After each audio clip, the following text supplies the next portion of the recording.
day. My name is James Kenneth C. Villanueva from Bitibited CCT2A. Here is the task assigned to me. First, why did you choose the teaching profession? I decided to enter the teaching profession because I believe that education is not just about delivering a curriculum. It is about building a student belief in themselves.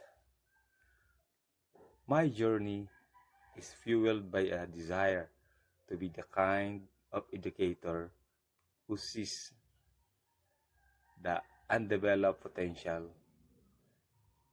in every student, just as my teachers did for me. I want to teach because I know firsthand how a single moment of encouragement from a teacher can completely change the path of a student's life. I want to be the person who boosts a child's confidence when they doubt themselves, while also serving as a guide who teaches them how to navigate life with integrity, discipline, and respect. Third, as a future teacher, how do you plan to contribute the improvement of education? As a future teacher, I plan to contribute to the improvement of education by bringing absolute transparency, unwavering principles, and a holistic approach to my classroom. For my students, I will ensure they understand that school is a safe space to fail and learn. For the teaching profession, I intend to uphold the high standards of professional ethics. For the community, by shaping disciplined, honest, and confident students, I hope to return well-rounded citizens to the community who are ready to contribute positively to the society. Fourth, who has been your most inspiring teacher and how did the teacher influence your life? My most inspiring educator was Teacher Dinglasan, my grade 5 teacher. She was incredibly intelligent, especially when it came to mathematics. I will never forget the day she called on me. Even though I was only in grade 5, she brought me into a grade 6 classroom to solve an equation, proudly showing the older students that I could answer all of their math questions.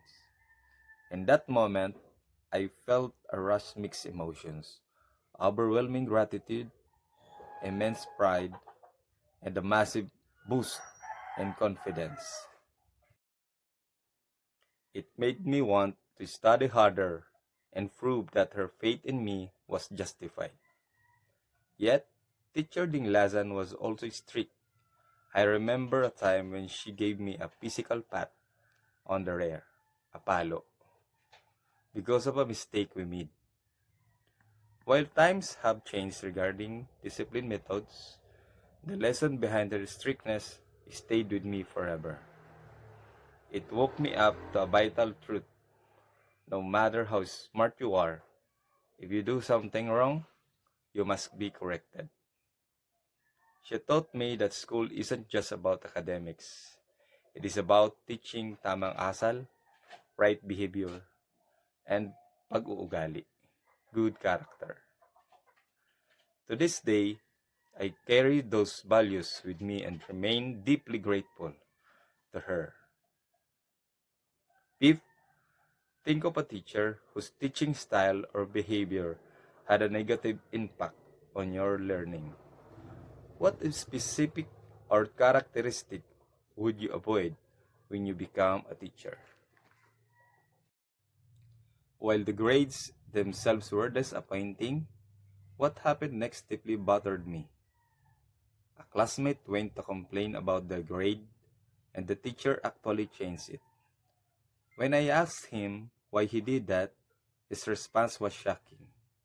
He told me that I should have complained too, so that he could have adjusted my grade to match the top student. As a teacher, I will stand firmly by my principles. Grades are earned, not negotiated. I believe that grades are made by the students through their hard work, participation, and performance.